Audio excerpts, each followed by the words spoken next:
अस्सलाम वालेकुम नाज़रीन, हमारे सिरिया HR JDO न्यूज़ यहाँ वज़ीर उंडड़ ख़बर शामिल कयूं था। मटियारी मां शरीफ विगियो जी प्रेस क्लब मटियारी आॾो शहीद शायन अली शाह जे क़ातिलनि जे गिरफ़्तारी लाइ सिविल सोसाइटी तरफ़ां एहतिजाजी मुज़ाहिरो कयो वियो। मुख़्तलिफ़ सियासी समाजी शख़्सियतनि वॾे अंग में शिरकत कई ऐं मेरान यूनिवर्सिटी इंतिज़ामिया ख़िलाफ़ सख़्त नारेबाज़ी कई। शहीद शायन अली शाह जे क़ातिलनि खे गिरफ़्तार करे सिंध जो मुस्तक़बिल बचायो वञे। यूनिवर्सिटी माफ़िया शहीद शागिर्द जो खून लोड़णु चाहे थी।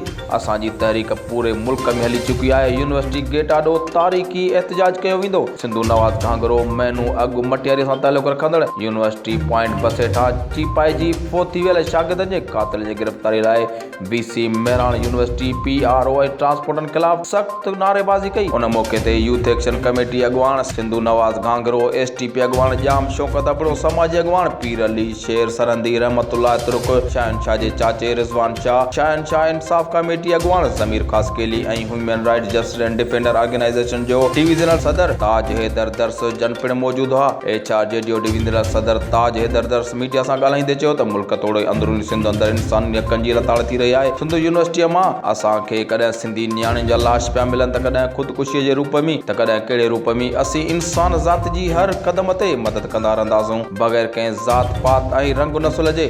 शहीद शायन शाह जे क़त्ल जो इंसाफ़ चाहियूं था। HR JDO न्यूज़ में फ़िलहाल एतिरो ई। वधीक ख़बर ऐं अपडेट्स लाइ ॾिसंदा रहो HR JDO न्यूज़।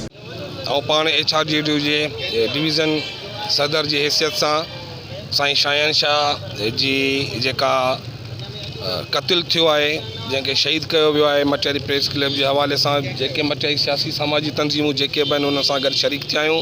हीअ हिकु शायन शाह न क़त्ल थियो आहे। असांजा केतिरा ई ईअं असांजी यूनिवर्सिटियुनि मां कॉलेजनि मां दोस्त क़त्ल थिया आहिनि।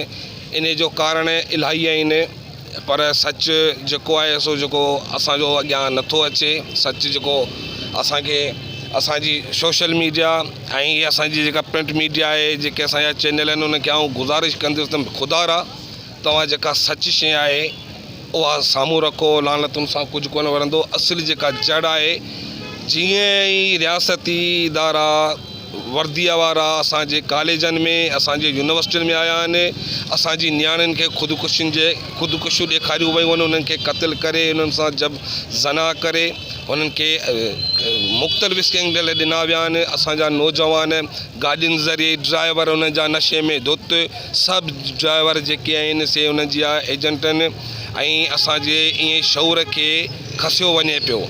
असां मज़म्मत कयूं था।